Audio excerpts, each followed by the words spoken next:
नमस्कार। जनाब साहिर लुधियानवी साहब ने एक बहुत मशहूर कविता लिखी ताजमहल पे, जिसमें बीच में वो कहते हैं, ये चमनज़ार, ये जमुना का किनारा, ये महल, ये मुनक्कश दरो दीवार, ये महराब, ये ताक, एक शहंशाह ने दौलत का सहारा लेकर हम गरीबों की मोहब्बत का उड़ाया है मजाक, मेरी महबूब कहीं और मिला कर मुझसे। यानी ताजमहल उनकी निगाहों में गरीबों की मोहब्बत का मजाक था। शहंशाहों के दौर तो बीत गए, लेकिन आज भी शहंशाह हमारे बीच जिंदा हैं। हमारे नौकरशाह, हमारे मंत्री, हमारे प्रधान सेवक सब शहंशाहों की तरह रहते हैं, बड़े बड़े आलीशान घरों में रहते हैं, टैक्स पेयर के पैसे पर रहते हैं। लेकिन बावजूद इसके कि लोकतंत्र है, डेमोक्रेसी है और गरीब से गरीब आदमी भी टैक्स देता है, नमक तो खरीदता है, वो नमक पे भी टैक्स होता है, गरीब का मजाक उड़ाने से नहीं चूका जा रहा। राजस्थान में एक बहुत ही शर्मनाक बात सामने आई है कि जो लोग BPL हैं, बिलो पॉवर्टी लाइन हैं, और जो नेशनल फूड सिक्योरिटी एक्ट के तहत राशन लेते हैं, उनके घरों के बाहर लिखवा दिया गया है, मैं गरीब परिवार से हूँ तथा NFSA से राशन लेता हूँ। लाभार्थी राजबाई प्रभुदयाल, BPL नंबर 64194 वडेवर, जो भी नंबर है और गांव का नाम जो भी हो, मैं गरीब परिवार से हूँ और NFSA से राशन लेता हूँ। कल्पना कीजिए, घर के बाहर लिखा हुआ ही है, बहुत बड़ा बड़ा। पूछा तो जवाब ये मिला कि उनको पहचानने के लिए लिखा गया है। तो भाई, पहचानने के लिए लिखना था तो सिर्फ NFSA बेनिफिशरी लिख दीजिए, ये लिखने की क्या ज़रूरत है, मैं गरीब परिवार से हूँ तथा NFSA से राशन लेता हूँ। ये जलील करने वाली बात है। राजस्थान सरकार वैसे भी बहुत संवेदनहीन हो चुकी है बहुत से दूसरे मामलों में भी। कुछ महिलाएं, मजबूर महिलाएं जिनके यहाँ टॉयलेट नहीं है, खुले में शौच करने जा रही हैं, साथ में उनके एक आदमी भी है। प्रशासन ने फैसला किया है कि उनको शर्मिंदा करो और उनके नाम लो, उनकी फ़ोटोएं लो और उनको भगाओ। जब एक साहब ने एतराज़ जाहिर किया तो उनको पीट पीट के मारा सरकारी कर्मचारियों ने। दूसरा किस्सा ये सामने आया कि गरीबों के घर के बाहर लिखवा दिया गया है, मैं गरीब परिवार से हूँ तथा NFS से राशन लेता हूँ, और नीचे नाम। बहुत ही शर्म की बात है ये गरीबों का मजाक उड़ाने वाली बात है। मेरी एक तजवीज़ है, शुरुआत प्रधान सेवक स्वयं करें। 7 लोक कल्याण मार्ग, जो पहले 7 रेस कोर्स रोड होता था, जहाँ प्रधानमंत्री और प्रधान सेवक हमारे वो रहते हैं, वहाँ बड़ा बड़ा लिखवा दें, मैं गरीब परिवार से नहीं हूँ तथा जनता के टैक्स के पैसे पर इस आलीशान बंगले में रहता हूँ। सारे मंत्रियों के घरों के बाहर लिखवा दिया जाए, लटेंस जोन जो है, लटेंस दिल्ली कहते हैं, और जहाँ जहाँ राज्यों की राजधानियाँ हैं, जहाँ जहाँ मुख्यमंत्री रहते हैं, जहाँ जहाँ बड़े बड़े नौकरशाह रहते हैं, secretaries to the government of India, additional secretaries, joint secretaries, उसके अलावा सरकारी आवास जहाँ जहाँ पर भी है, वहाँ लिखवा दिया जाए, मैं गरीब परिवार से नहीं हूँ और जनता के टैक्स के पैसे पर इस आलीशान घर में रहता हूँ। दूसरी तरफ वो उद्योगपति जिन्होंने बैंकों से कर्जे ले रखे हैं और उनके कर्जे बैड लोन साबित हुए हैं, NPA घोषित हो चुके हैं, नॉन परफॉर्मिंग एसेट्स, जिनमें नाम शामिल है Bhushan Steel and Bhushan Power, SR Steel, JP Infra, Alok Industries, Electro Steels, Lanco Infratech, Monnet Ispat, Jyoti Structure, ABG Shipyard, Amtek Auto और ईरा इंफ्रा। इनके घरों और फैक्ट्रियों के बाहर भी लिखवा दिया जाए कि मैं अमीर परिवार से हूँ और बैंकों से कर्जा लेकर, जो कि जनता का पैसा है बैंकों में, बैंकों से कर्जा लेकर मैं इस आलीशान घर में रहता हूँ। बैंकों से कर्जा लेकर मैंने ये फैक्ट्री बनाई है, मैंने ये मिल लगाई है और मैंने कर्जे वापस नहीं किए।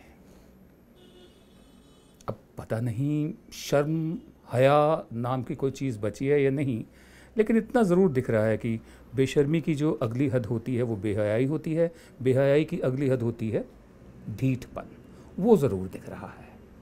ऐसा क्यों हो रहा है ये समझना कोई बड़ी बात नहीं है, ये एक तरह की प्रवृत्ति है आजकल। जैसे आप देखिए कि लाखों करोड़ का NPA माफ़ किया जाता है, लेकिन लगातार केंद्र और राज्य सरकारें उन लोगों का मजाक उड़ा रही हैं जो किसानों का कर्ज माफ़ करने की बात कह रहे हैं।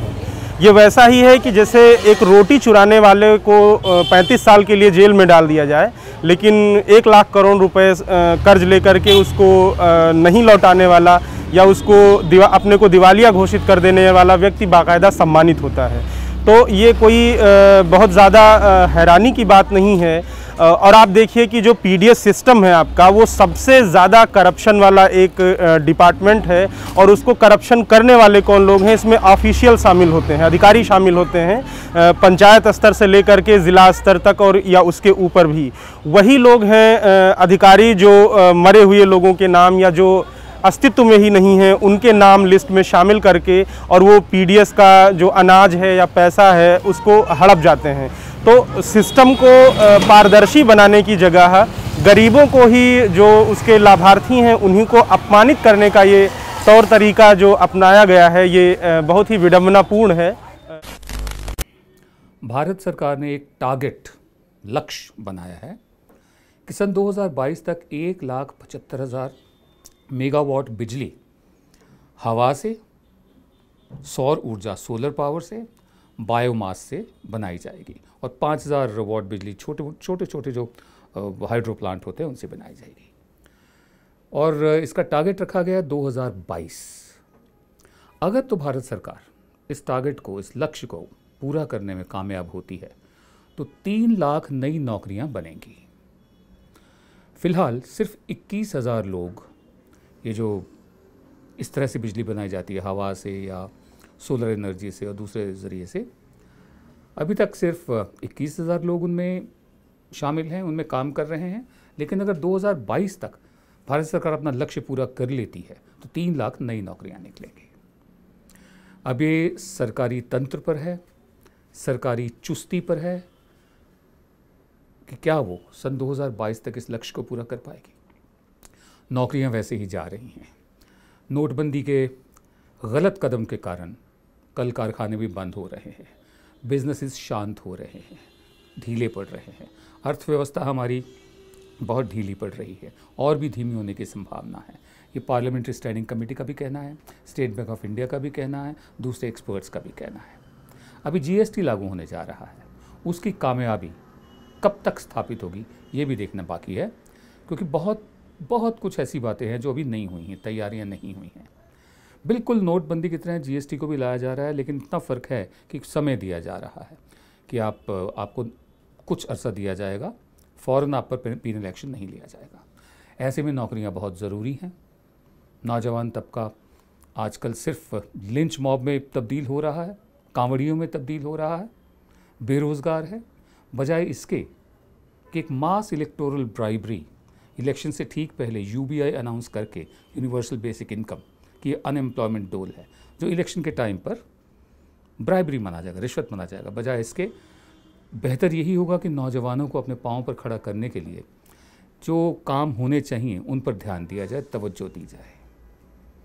ये जो है टारगेट 1,75,000 मेगावाट बिजली पैदा करने का, हवा से, सौर ऊर्जा से, सोलर पावर से, बायोमास से और छोटे हाइड्रो प्रोजेक्ट से, ये बहुत ज़रूरी है।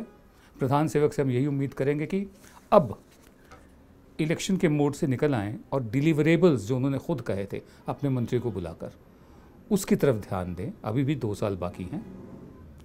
अब अगले इलेक्शन में वो आते हैं, कोई और आता है। 2022 तक का टारगेट है 1,75,000 मेगावाट। इसको हासिल करना बहुत ज़रूरी है। नमस्कार। आप देख रहे थे जन गण मन की बात। हम आपसे एक बार फिर इल्तिजा करेंगे, रिक्वेस्ट करेंगे कि आप YouTube पर हमारे जो चैनल है उस पर सब्सक्राइब का बटन दबाइए, साथ में घंटी बनी हुई है, घंटी को दबाइए ताकि जब भी नया वीडियो अपलोड हो आपको खुद ब खुद सूचना उसकी मिल जाए।